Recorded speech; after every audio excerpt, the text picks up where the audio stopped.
Order filled.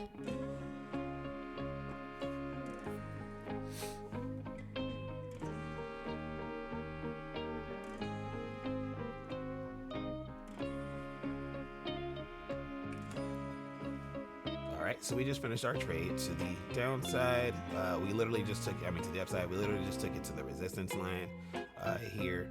You look at this body of this candle, that is the area that is resisting at 903. We took it up to about 900. Got out of there with $465. Not a bad trade at all.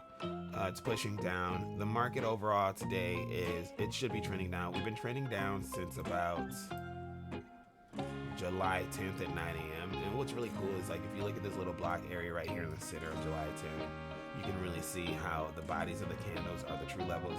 So here we are at 9 a.m. We had shot up towards the high 993, pulled back to the body of this candle, starting the next candle. And then after all of that pushing down and pushing back up, look at where we couldn't get past. We could not get past, so I need to move this up ever so slightly. We cannot get past the body of this candle. That's how you know that's a very strong level of resistance and that the market is going to push down from there. So we hit it, push down. We hit it again, push down. And once you do the retest and you push down, you're going to push down a lot more from that point. So we get another massive candle on this hour right here, like enormous candle, making a new level of support. So then from there, we start pushing up from the 1 hour 200 EMA, and the market's going to have to correct this eventually. So you know the next time we come down here, we're going to go even lower, and that's what we're seeing right now today. We're seeing us go all the way up here, Sunday, gap down, fill this completely, and now create these two lower lows. But this level right here, 806, is the current level of support, right? But we should be going lower than that. We need to get all the way to 779 over here on the left hand side and beyond. When you look at the 4 hour time frame and there 200 EMA, it's like way down in outer space. So like you ain't gotta worry about us going all the way down here today. That would be insane. If we fell off like $500, that would be crazy. So no time soon for that. But when the market does finally have its like massive sell off, which it inevitably will, we're gonna fill all these gaps all the way down to this 4 hour 200 EMA, and then that's the last line of support.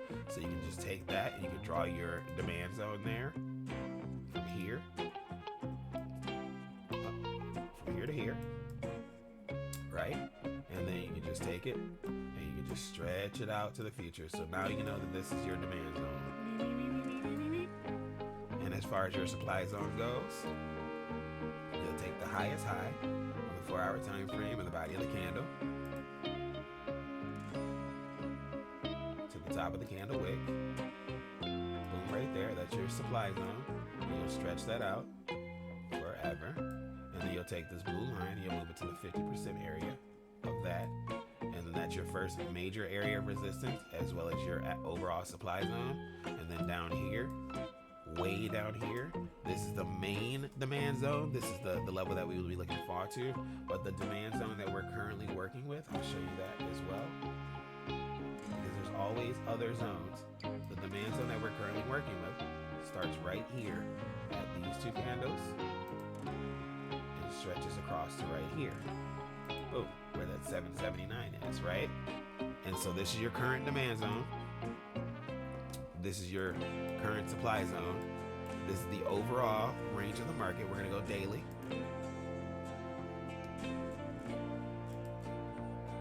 See my trades set up already. I got trades to activate at both of those areas.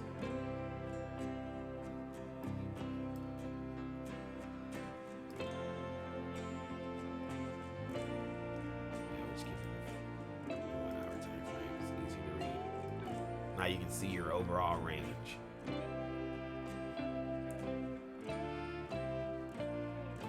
Put a temporary box here. You can see the range of the market is from 37 all the way down here to 807 currently. So you got a few $100s in your range. We're at the bottom third of it. And so the current part of the range is from right here at the bottom of this candle wick to these candle wicks right here.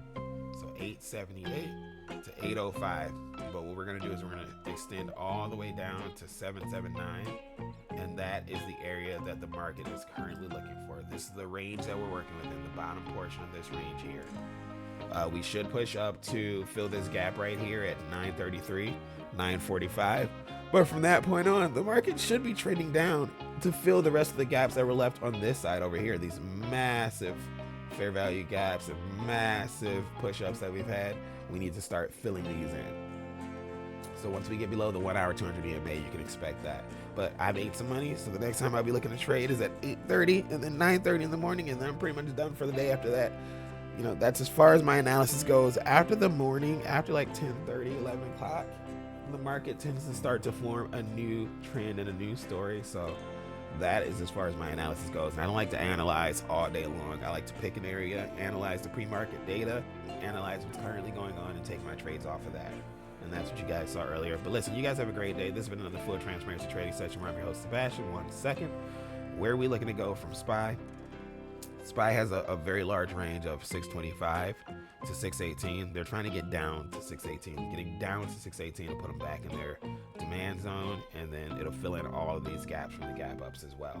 So that's what they need to do currently. So I'm looking for a play where maybe they take it up to start the market and then pull it down after that. We'll see how this week goes.